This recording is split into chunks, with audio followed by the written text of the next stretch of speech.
আমাদের প্রিয় রাহবার শহীদ আল্লামা সাঈদী সাহেব সহ যাদেরকেই হয় ফাঁসিতে ঝুলিয়ে অথবা জেলখানায় নিষ্ঠুরভাবে হত্যা করা হয়েছে, এই হত্যাকাণ্ডের সাথে যারা জড়িত সরকার,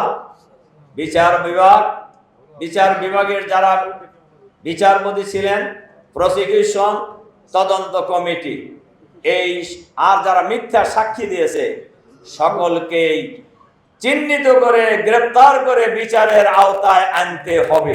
সম্মানিত ভাই এবং বন্ধুগণ, আল্লামা দেলোয়ার হোসেন সাঈদী শহীদ একটি নাম, একটি ইতিহাস।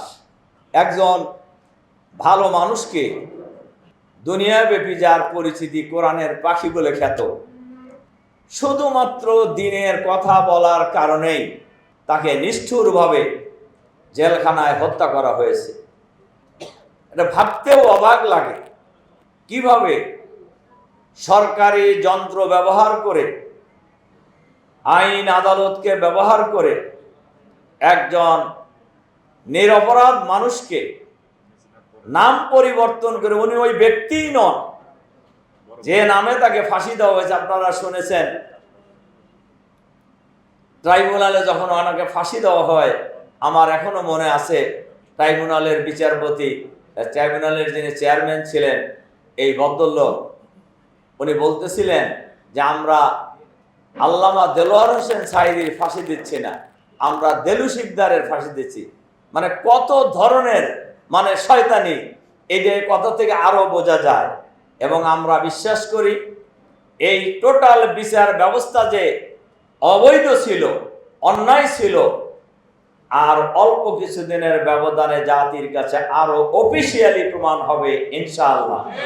আজকে এই ইফতার মাহফিলে আমি অন্তর্বর্তীকালীন সরকারের কাছে আহ্বান জানাবো, শহীদ আমিরে জামাত মাওলানা মতিউর রহমান নিজামী, শহীদ সেক্রেটারি জেনারেল আলী হাসান মোহাম্মদ মুজাহিদ, শহীদ কামারুজ্জামান, শহীদ আব্দুল কাদের মোল্লা, শহীদ মীর কাসেম আলী সহ আমাদের প্রিয় রাহবার শহীদ আল্লামা সাঈদী সাহেব সহ যাদেরকেই হয় ফাঁসিতে ঝুলিয়ে অথবা জেলখানায় নিষ্ঠুরভাবে হত্যা করা হয়েছে, এই হত্যাকাণ্ডের সাথে যারা জড়িত সরকার,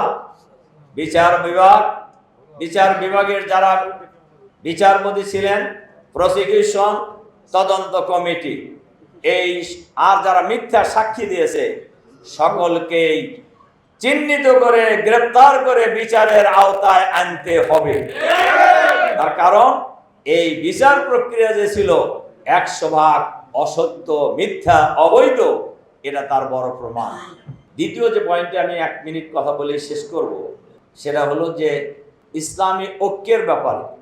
বাংলাদেশের স্বাধীনতার লাভের পর 53 বছর পার হয়েছে, 54 বছর চলছে, এখনো এই দেশের মানুষের অধিকার প্রতিষ্ঠিত হয়নি। বৈষম্যহীন সমাজ যদি বাংলাদেশে কায়েম করতে হয়, তাহলে ইসলামী আদর্শ অনুশাসনের, ইসলামী আদর্শ প্রতিষ্ঠার কোনো বিকল্প নেই। আর ইসলামী আদর্শ যদি প্রতিষ্ঠিত করতে হয়, তাহলে ওলামায়ে কেরামের ঐক্যের কোনো বিকল্প নেই।